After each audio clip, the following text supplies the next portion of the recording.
Xinjiang. Pay Ant and Jim their share of the YouTube revenue you made. Are you high? Get the F out of here. You know that, so I started a YouTube channel back in the day when YouTube was becoming very, very, very popular. I'm like, you know what? I'm gonna, you know what? I'm gonna leave it alone. But I will tell you this much. Someone had to do the YouTube channel. It wasn't officially an Opie and Anthony YouTube channel. It was my perspective on what I was seeing every day. I put thousands and thousands of hours into that channel. And there's so much great video from back in the day. Before we started organizing it a little better, it was just me and my stupid camera trying to film stuff from time to time. So if you want to talk about paying somebody, those guys owe me a shit ton of money for my time for putting that whole goddamn channel together. It was a whole nother job. So if they want to talk about that, I will send them a bill. It's thousands and thousands and thousands of hours of my time. And don't even think for a minute that I'm making any type of good money off my YouTube channel. You know, who started that stupid nonsense? Because that's more garbage. You know, it would have been nice. It would have been nice because the show was called Opie and Anthony, and the amount of stuff I had to do behind the scenes with meetings and meeting with bosses and sales people and my agent every time he came in from LA. Anthony couldn't be bothered, and I once called him out. And he's like, "What, man? What? I come in and I'm funny." He thought that's all he had to do for the Opie and Anthony show is come in and be funny. And then we would try to have meetings, and this stupid guy would be falling asleep. Then he started falling asleep on the air. He couldn't be bothered with, working on a YouTube channel back in the day. All he cared about was hopefully being funny on the radio, spending the time when he was on the radio trying to pick up chicks on Pal Talk, and then going home and drinking himself to sleep every night. Guy came in either drunk or hungover more times than I could count. So whoever started that garbage about a dumb YouTube channel could go screw. I will itemize a bill. It's thousands and thousands of dollars those guys owe me for having the vision to go, you know what? I think we should film some of this shit. Oh, it's just annoying. It's annoying all the time. Sue Fat, because Canada still loves you. Oh, damn, we got some Canadian money today. Oh, thank you, brother. Greatly appreciate it. Thank you very much. Go screw. Why are you guys buying into the nonsense? Do you do any cognitive thinking on your own? The amount of extra hours I had to do on the Opie and Anthony show is one of the reasons I'm a very, very bitter man. While the other guys left as soon as the show was over and got to enjoy their lives, my day just started on most days. And I was really, really bothered by that. And I called Anthony out. He's like, "What? You know what? I do my job. I do my job." This is what he said. "I do my job. I come in and I'm funny." Well, then maybe you shouldn't be on the billboard then. Because, if it's a show called Opie and Anthony, there's a lot more to it than just doing your job for a couple hours and being funny on the radio. There's all the other goddamn nonsense that was a pain in the ass. All right, let me get rid of this guy. You paid me money. I'm not reading your dumb comment, and you're banned. So, there you go. B Dabbler Network. Hi, B Dabbler. How are you?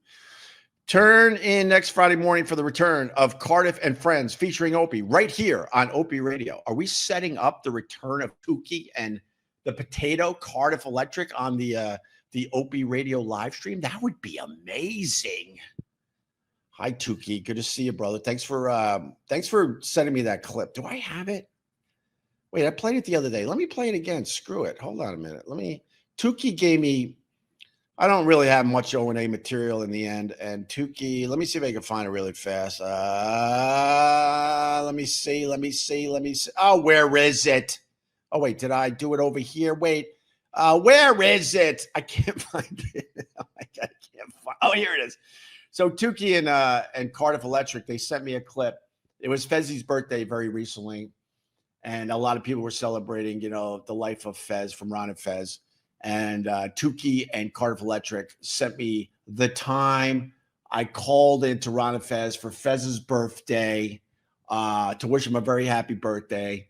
And I was nude when I was calling. This is how it went down.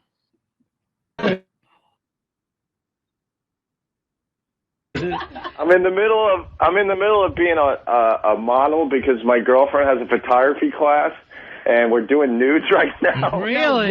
No oh God! Send me copies. Then the wrong person is taking the pictures. Norton in front of a pal talk? No. So thank you, Tukey, for sending me that clip. I greatly appreciate it. If you have any other cool clips like that, I would love to play them on my live stream. All right. Not another based pill gave me 2 things. I enjoyed our chat under my latest video. What's your latest video? And it wasn't me chatting, sir. But why don't you give me a little more on that, sir? All right. I'd greatly appreciate it. Barrister 1401. Oh, don't worry about paying Ant for the YouTube channel. Ant's new show now being syndicated in 300 markets. So Ant getting another huge raise for working only 3 hours per week. He don't need it. All right. Thank you, Barrister 1401. Why are you turning on me, Barrister? I thought you were one of mine. What are you doing, Barrister? What are you doing? I think I got to block you. I don't need your $10. So thank you for that. All right. It wasn't you chatting. Answered that a little too quick, Hope, because it's the truth. It's the truth. Oh my God. Can I tell people the truth? I will turn this live stream off in probably a minute. I will not think of stupid Anthony until I turn this on again and you guys bring it up. I will barely check my Twitter all day. I rarely check my comments on my YouTube channel. Very, very rare. I do check it on my new channel a little bit more than the old channel. I don't see the majority of the nonsense because it's a horrible way to go through life. Okay? Oh my God, dude! Keep lying and coping. You're pathetic. All right, I gotta block you. I was being honest. This is what I got to deal with, guys. This guy thinks I was having some kind of conversation with him on his YouTube. I don't do that. Okay, I don't do that. I gotta block you now because I'm not dealing with the garbage. I just literally told the guy the truth, and then he could have said, "Well, it was the video about blank," and then we could have discussed it a little bit. Dean Smith, who by the way coached my high school basketball team. For about an hour one day. One day, we're minding our own business. We're getting ready for practice. And the coach goes, "We got a surprise for you today." And the doors open up, and there comes Dean Smith. He walked into the gym. We lost our effing minds. He was recruiting one of our guys who went on to have a decent college career at Kentucky. He went to Kentucky. Even though Dean Smith made the trip all the way from North Carolina to Green Lawn, Long Island, he coached us for about an hour, like I said, and it was certainly a memory. But Dean Smith, he died a couple of years back, and the guy, you know what? He put aside like $36,000. Put aside in his will. Here's $36,000. I want to give each player that I coached, and I did the math really fast this morning. It doesn't. I don't know if it works out because $36,000, giving each player $200 to have a meal on Dean Smith. So that would be what, 360 players maybe?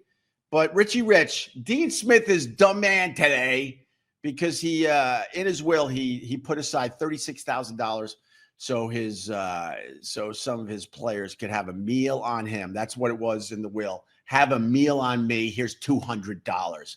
That's pretty badass considering, I don't know, Dean Smith probably made close to $100 million on the backs of the talents of college basketball players before they started paying the college basketball. No, what am I doing? Dean Smith, he's all right. He's all right. So cheers, Richie Rich. This is where you could fill in the blanks a little bit because I don't have a little sheet in front of me. This is all just memory crap. You know, in the old days doing a radio show, like, oh, I'm going to do the Wayne Gretzky story. Where's the Wayne Gretzky story? And, you know, the guys that worked for the Opie and Anthony show, they were top notch. The amount of prep they would give us, it would be a pile this big, Travis and the rest of the guys. And a lot of days, you know, the show would end and we wouldn't use much show prep. And I would look at like Travis and the other guys preparing this stuff. I go, the reason why today's show was so good was because you prepared all this material. So we had all this stuff. This is the go-to stuff. This is the safety net as far as the radio show goes.